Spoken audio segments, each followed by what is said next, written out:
Dans le sud du Liban aussi, il y a eu des frappes israéliennes. Un sud-Liban où la communauté chrétienne libanaise paye un lourd tribut.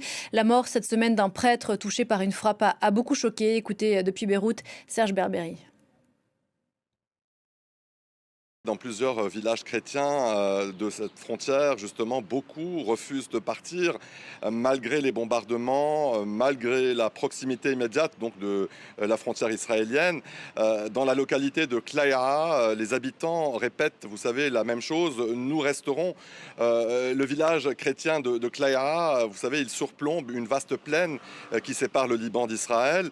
C'est une région qui vit depuis des décennies au rythme des tensions et des guerres. Mais aujourd'hui encore, une grande partie de la population a décidé de rester sur ces terres.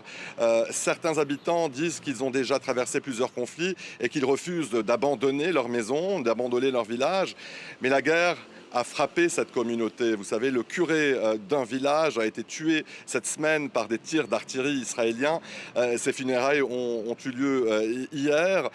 Des centaines d'habitants étaient présents.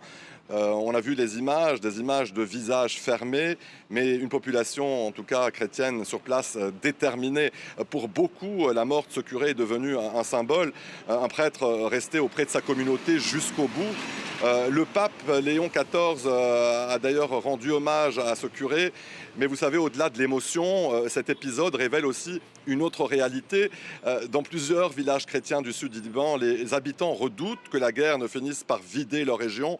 Beaucoup parlent désormais d'une question existentielle même.